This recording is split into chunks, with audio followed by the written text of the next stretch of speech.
সবচেয়ে জনপ্রিয় কালারগুলোর মধ্যে অ্যাপেল হোয়াইট কালারটা সত্যি অন্যরকম। প্রথম কোট দেওয়ার পরে সৌন্দর্য আরো দ্বিগুণ বেড়ে গেছে। প্রথমে আমরা বালতির মুখটা ভালোভাবে কেটে নিতেছি। মুখটা কাটা হতেই দেখা যাচ্ছে সবার পছন্দের অ্যাপেল হোয়াইট কালার। আর এবার বেরিয়ে এলো সেই কাঙ্ক্ষিত অস্ত্র, যেটার জন্য বালতি কাটতে সবাই প্রস্তুত। যেহেতু এই কালারটা কালার ব্যাংক থেকে বানানো হয়েছে, তাই প্রথমে আমরা ভালোভাবে মিক্স করে নিতেছি, নিচে যেন অন্য কালার লেগে না থাকে। যতটুক রং লাগবে ঠিক সেই অনুযায়ী পরিমাণ মতো ঢেলে নিয়েছি, এতে রঙের অপচয় অনেক কম হবে। অনেকেই জানতে চান রঙে কতটুক পানি দিলে ভালো ফিনিশিং পাওয়া যায়।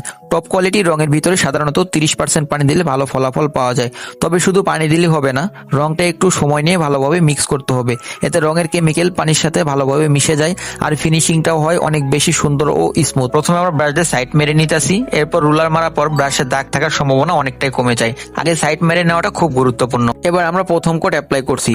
তবে এই লাক্সারি রংটা মারার রয়েছে কিছু নিয়ম। রংটা দেওয়ার সময় দ্রুত ফিনিশিং করে দিতে হয় আর দানা রাখতে হয় একদম চিকন। এতে রংটা দেওয়ালে সুন্দরভাবে বসে, ফিনিশিংও হয় স্মুথ। আমাদের সিনিয়ররা সবসময় বলে থাকেন, এই ধরনের রং যতটা যত্ন নিয়ে মারবেন ফলাফলও ততটাই সুন্দর পাবেন। আর যেহেতু এটা লাক্সারি ক্যাটাগরির রং, তাই কাজের সময় একটু সতর্ক থাকলে ফিনিশিংটাও হয় একদম স্মুথ আর চোখে পড়ার মতো সুন্দর। প্রথম কোট দেওয়ার পর অ্যাপেল হোয়াইট কালারটা কেমন ফুটে উঠেছে একবার দেখুন। ফিনিশিংটা দেখলে বুঝতে পারবেন লাক্সারি ক্যাটাগরির রং কেন এতটা জনপ্রিয়। ভিডিওটা ভালো লাগলে একটা লাইক দিয়ে সেভ করে রাখতে পারেন, পরবর্তীতে কাজে লাগতে পারে। ভিডিওটা শেষ পর্যন্ত দেখার জন্য ধন্যবাদ। দেখা হবে পরবর্তী কোনো ভিডিওতে।